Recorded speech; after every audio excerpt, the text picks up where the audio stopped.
अस्सलाम वालेकुम।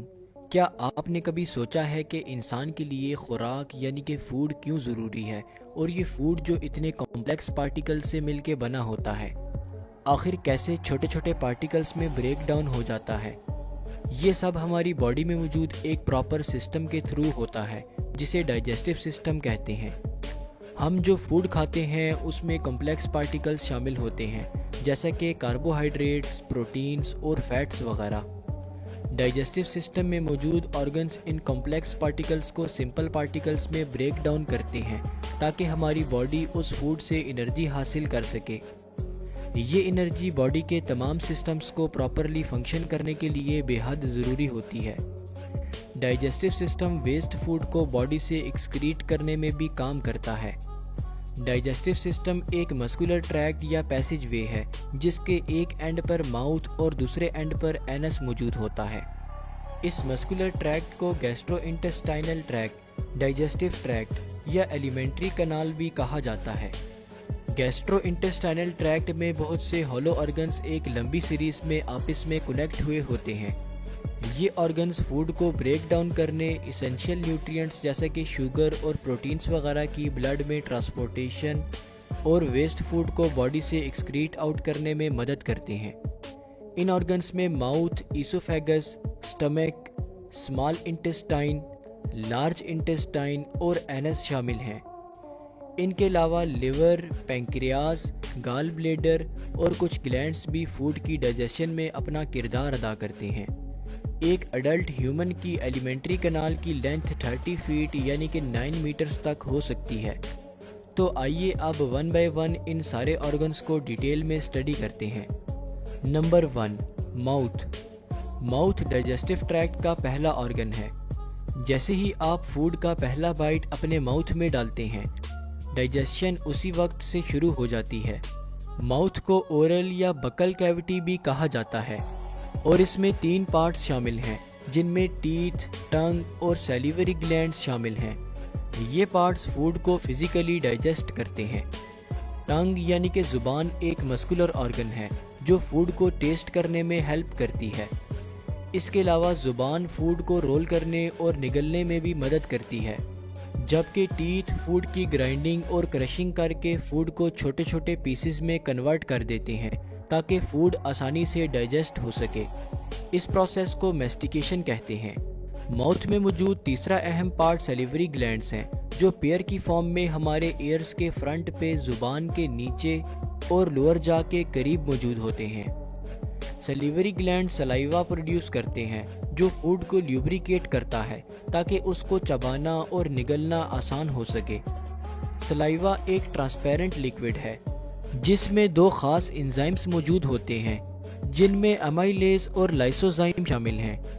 अमाइलेज जिसे टाइलिन भी कहा जाता है, ये एंजाइम फूड में मौजूद कार्बोहाइड्रेट्स की डाइजेशन का काम करता है, जबकि लाइसोजाइम एंजाइम्स फूड में मौजूद बैक्टीरिया और फंजाई को किल करते हैं, जिससे माइक्रो ऑर्गेनिजम्स हमारे माउथ में ग्रो नहीं कर सकते और हम बहुत सी बीमारियों से बच जाते हैं। लिहाजा ये कहना बिल्कुल भी गलत ना होगा कि सलाइवा हमारी ओरल हाइजीन के लिए इंतहाई ज़रूरी होता है। एक नॉर्मल हेल्दी पर्सन में 24 घंटों में तकरीबन 1 से 1.5 लीटर तक सलाइवा प्रोड्यूस होता है। माउथ में फूड की पार्शियल डाइजेशन होती है और पार्शियली डाइजेस्टेड फूड को बोलस कहते हैं। Number 2, pharynx. बोलस हमारे माउथ से पास होकर हमारे डाइजेस्टिव सिस्टम के सेकंड ऑर्गन यानी कि फेरिंक्स में इंटर हो जाता है। फेरिंक्स को थ्रोट भी कहा जाता है और ये माउथ और ईसोफेगस को आपस में कनेक्ट करने वाला एक पैसेज है। ये एक ऐसा पैसेज है जिससे फूड और एयर दोनों गुजरते हैं। Number 3, oesophagus. Partially digested food यानी कि बोलस फेरिंक्स से पास होकर ईसोफेगस में इंटर हो जाता है। ईसोफेगस को फूड पाइप भी कहा जाता है और ये 25 सेंटीमीटर लंबा और 1.5 से 2 सेंटीमीटर तक चौड़ा एक मस्कुलर पैसेज है जिसके एक एंड पर फेरिंक्स और दूसरे एंड पर स्टमक कनेक्ट हुआ होता है। ह्यूमन बॉडी में फूड पाइप के साथ ही विंड पाइप भी मौजूद होता है। जब हम सांस लेते हैं तो एयर हमारे माउथ से होकर विंड पाइप से गुजरकर लंग्स में चली जाती है। इसके बरक्स फूड को विंड पाइप में जाने से रोकने के लिए विंड पाइप की ओपनिंग पर एक कवर मौजूद होता है। जिसे एपिग्लोटिस कहते हैं।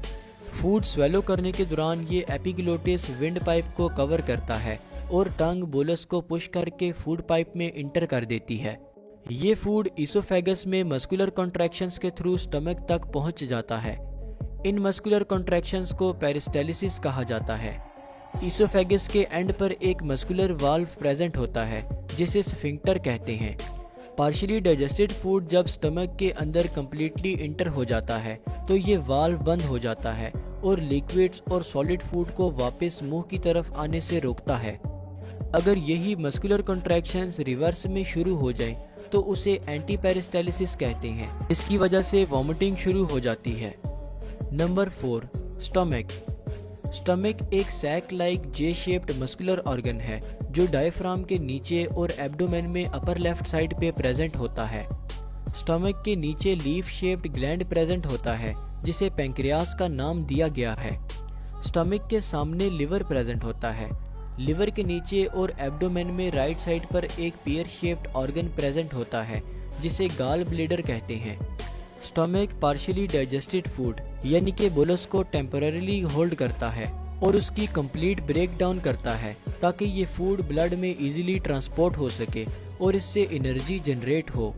इसोफेगस और स्टमक की इनर वॉल्स पर एक थिन मेम्ब्रेन मौजूद होती है जिसे म्यूकस मेम्ब्रेन कहते हैं। स्टमक में इस मेम्ब्रेन का नाम गैस्ट्रिक म्यूकोसा होता है और इसमें present epithelial cells gastric mucus secrete करते हैं। ये गैस्ट्रिक म्यूकस न सिर्फ फूड की ल्यूब्रिकेशन और ब्रेक डाउन में हेल्पफुल होता है बल्कि इसके साथ साथ स्टमक की इनर लाइनिंग्स को एसिड से प्रोटेक्ट करने का काम भी करता है। गैस्ट्रिक म्यूकोसा के एपिथेलियल सेल्स म्यूकस सिक्रीशन के अलावा मुख्तलिफ गैस्ट्रिक जूसेस भी रिलीज करते हैं। ये गैस्ट्रिक जूसेस फूड में मौजूद कार्बोहाइड्रेट्स और प्रोटीन्स की डाइजेशन में अहम रोल अदा करते हैं। एक दिन में तकरीबन 1.2 से 1.5 लीटर तक गैस्ट्रिक जूसेस रिलीज होते हैं। गैस्ट्रिक जूस में बहुत से कंपोनेंट्स शामिल हैं जैसा कि हाइड्रोक्लोरिक एसिड, इलेक्ट्रोलाइट्स और एक खास प्रोटीन डाइजेस्टिंग एंजाइम जिसे पेप्सिन कहते हैं। हाइड्रोक्लोरिक एसिड की वजह से गैस्ट्रिक जूस की पीएच हाईली एसिडिक होती है। इन गैस्ट्रिक जूसेस की मदद से और स्टमक की चर्निंग एक्शन की वजह से बोलस एक येलो थिक क्रीमी लिक्विड में कन्वर्ट हो जाता है जिसे काइम कहते हैं। स्टमक बहुत से सब्सटेंसेस एब्जॉर्ब कर लेता है जैसा कि ग्लूकोज, सिंपल शुगर्स और अमाइनो एसिड्स वगैरह। इसोफेगस के एंड की तरह स्टमक के एंड पर भी एक मस्कुलर वाल्व मौजूद होता है जिसे पाइलोरस कहते हैं। इस वाल्व के ओपन होने से काइम स्मॉल इंटेस्टाइन में इंटर हो जाता है।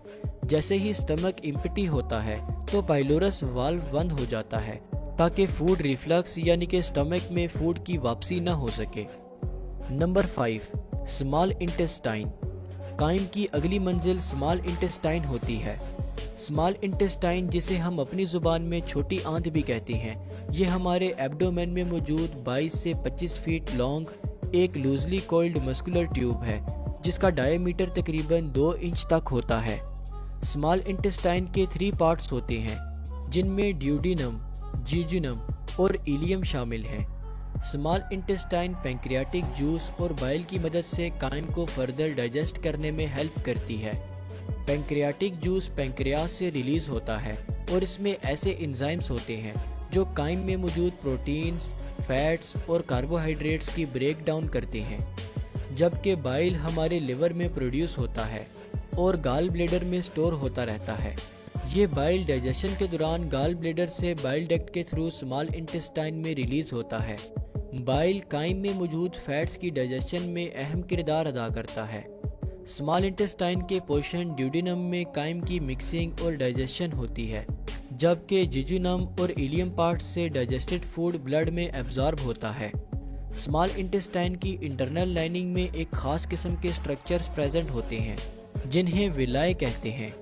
अगर विलाय के इंटरनल स्ट्रक्चर को देखा जाए तो इसमें ब्लड वेसल्स का एक नेटवर्क मौजूद होता है।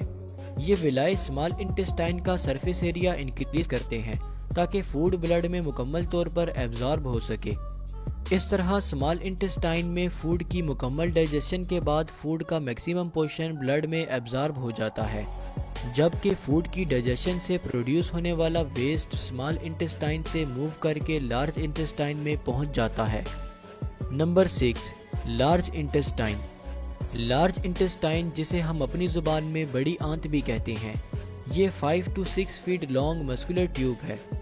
इसको लार्ज इंटेस्टाइन इसलिए कहा जाता है क्योंकि ये लेंथ में तो बेशक स्मॉल इंटेस्टाइन से छोटी होती है, लेकिन इसका डायमीटर यानी कि चौड़ाई स्मॉल इंटेस्टाइन से बड़ी होती है, जो कि तकरीबन 3 इंच तक होती है। स्मॉल इंटेस्टाइन की तरह लार्ज इंटेस्टाइन को भी 3 पार्ट्स में डिवाइड किया जाता है, जिनमें सीकम, कॉलन और रेक्टम शामिल हैं। सीकम लार्ज इंटेस्टाइन का फर्स्ट पार्ट है, जबकि कॉलन पार्ट सीकम को रेक्टम के साथ कनेक्ट करता है। स्मॉल इंटेस्टाइन से फूड वेस्ट ट्रैवल करके सीकम और फिर कॉलन में मूव कर जाता है।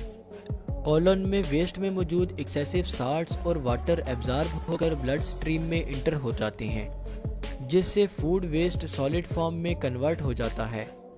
इसके अलावा कॉलन में मौजूद बैक्टीरिया फूड वेस्ट को मज़ीद ब्रेक डाउन करते हैं, जिससे वेस्ट मुकम्मल डिग्रेड हो जाता है।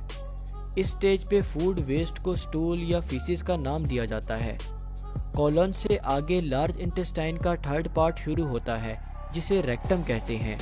कॉलन दिन में 1 से 2 बार स्टूल को रेक्टम की तरफ डिलीवर करता है।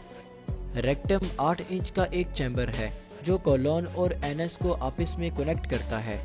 कॉलन से स्टूल रिसीव करना, उसे टेम्परेरीली स्टोर करना और इसे बॉडी से एक्सक्रीट करना रेक्टम के अहम फंक्शंस में शामिल है। Number 7, anus. डाइजेस्टिव ट्रैक्ट का लास्ट पार्ट एनस है। एनस 2 एनल स्फिंक्टर मसल्स पे मुश्तमिल होता है, जिनमें इंटरनल और एक्सटर्नल स्फिंक्टर मसल्स शामिल हैं। एनस के अपर पोर्शन की लाइनिंग में एक खास सेंसर मौजूद होते हैं, जो स्टूल कंटेंट को डिटेक्ट करके ब्रेन को सिग्नल सेंड करते हैं कि ये स्टूल सॉलिड, लिक्विड या गैस किस फॉर्म में है। जबकि एनल स्फिंक्टर मसल स्टूल की इवैक्यूएशन यानी कि बॉडी से एक्सक्रीशन को कंट्रोल करते हैं, क्योंकि ब्रेन से स्टूल रिलीज के सिग्नल्स रिसीव होने पर रेक्टम कॉन्ट्रैक्ट करता है और स्फिंक्टर मसल्स रिलैक्स करते हैं, जिससे वेस्ट आसानी से बॉडी से एक्सक्रीट हो जाता है। इसके बरक्स अगर ब्रेन से स्टूल रिलीज के सिग्नल्स रिसीव ना हो तो रेक्टम रिलैक्स जबकि स्फिंक्टर मसल्स कॉन्ट्रैक्ट रहते हैं। इस तरह स्टूल रेक्टम में ही स्टोर रहता है। यही वजह है कि जब हम सो रहे होते हैं तो हमारे internal sphincter muscles contracted form में रहते हैं, ताकि हमें बाथरूम ना आ सके, जबकि इंटरनल स्फिंक्टर मसल्स की रिलैक्सेशन होने से हमें बाथरूम की ज़रूरत पड़ती है, जिस दौरान स्टूल को टेम्परेरीली होल्ड करने के लिए हमारे एक्सटर्नल स्फिंक्टर मसल्स अहम रोल अदा करते हैं। तो होप सो आज की इस वीडियो से आपको कुछ ना कुछ ज़रूर नया जानने को मिला होगा। मैं आपसे मिलूँगा अपकमिंग वीडियो में किसी नए टॉपिक के साथ। तब तक के लिए अल्लाह हाफिज़।